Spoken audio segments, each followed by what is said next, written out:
السلام عليكم ورحمة الله وبركاته. اللهم صل وسلم على رسول الله عليه أفضل الصلاة والسلام. أهلا وسهلا بكم من جديد على قناة سوبر دوج أم بدر. طبعا انتوا عارفين يا مصريين ان هم عملوا لنا 1000 جنيه بلاستيك، ورقة ب1000 جنيه بلاستيك. أنا هدخل في التفاصيل على طول. الفترة اللي فاتت دي أو اليومين اللي فاتوا بالأخص السوشيال ميديا كله بيقول ان الدنيا بقى ايه اتظبطت، وشوفوا بقى يا مصريين بدل ما تمسكوا في جيبكم كده 1000 جنيه كلها كده عشرات وميات، لا انتوا هتمسكوا 1000 جنيه ورقة واحدة بس بلاستيك. نفس الموضوع ونفس الهوجة والموجة والحركات اتعملت قبل كده على ال10 جنيه، وناس قالت يا ال10 جنيه ده شكلها حلو وجميلة. مش عارفين ان احنا داخلين في وقت يعني ما يعلم به الا ربنا. شكلنا كده هنتشبه مثلا بالصين، بالهند، بس ما حدش حاسس بالموضوع ده، او يمكن حاسين بس ما بيتكلموش، او يمكن عاملين مش واخدين بالهم. المهم قصدي بالكلام لو هم عملوا 10 جنيه بلاستيك، ال10 جنيه اتشبهت بالبريزة اللي هي ال10 قروش بتاعت زمان. الناس اللي هي من العصر انا يعني فاكرين ال10 قروش بتاعت زمان كانت بتجيب لنا ايه؟ لما كنا بناخد مصروف زمان 10 قروش ورقة ب10 قروش نفس حجم الورقة بتاعت ال10 جنيه، كنا ممكن نجيب بيها حاجتين بشلن، يعني حاجة بشلن وحاجة بشلن. شلن اللي هي 5 قروش، او ممكن نجيب كيس كاراتيه اللي هو سناكس، كيس كاراتيه ب10 قروش. ال10 قروش كانت على شكل ورقة بنفس شكل ال10 جنيه بالظبط. تمام. ال10 جنيه اتسخطت بقت شبه ال10 قروش، وال1000 جنيه اتسخطت بعد ما كانت 1000 جنيه. 1000 جنيه يعني عارفين 1000 جنيه كان ممكن ندفع ايجارنا وناكل ونشرب طول الشهر. كان دي من 10-15 سنة، وكان ممكن يعني ال1000 جنيه كان ممكن تحوشي منها كمان.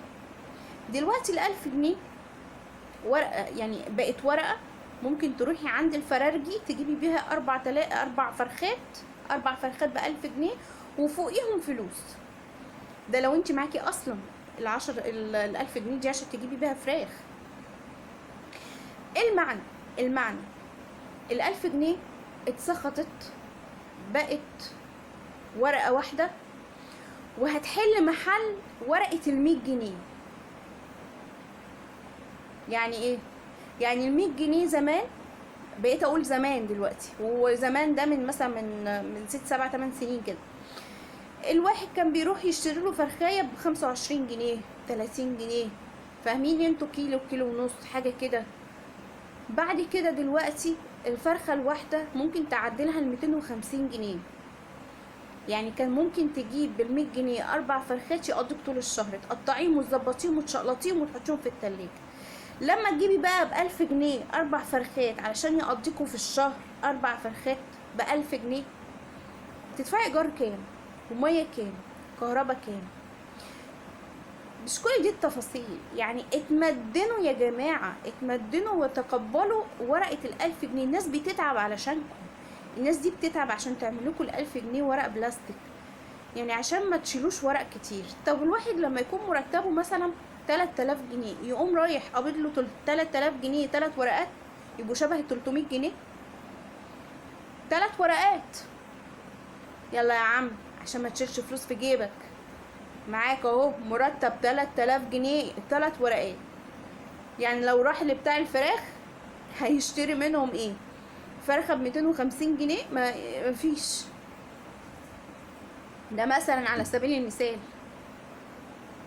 انا مش فاهمه كل المجهودات عشان ورقه. بص من الاخر، يعني من الاخر، لما بنشوف مثلا في الافلام الكوريه والصينيه والحاجات دي كلها، لما بتلاقيهم بيمسكوا ايه؟ فلوس جايبين معاهم عمله كده مكتوب عليها 5000 وحاجات كده. احنا هنوصل كده؟ يعني احنا شكلنا هنوصل ان احنا يكون معانا عمله بلاستيكيه كده قيمه، وتيجي في الاخر ما تشتريش رغيف عيش. تيجي لما تروح تشتري وجبه تلاقي الوجبه مثلا ب5000 جنيه. صح؟ انتوا معايا ولا مش معايا ولا ايه؟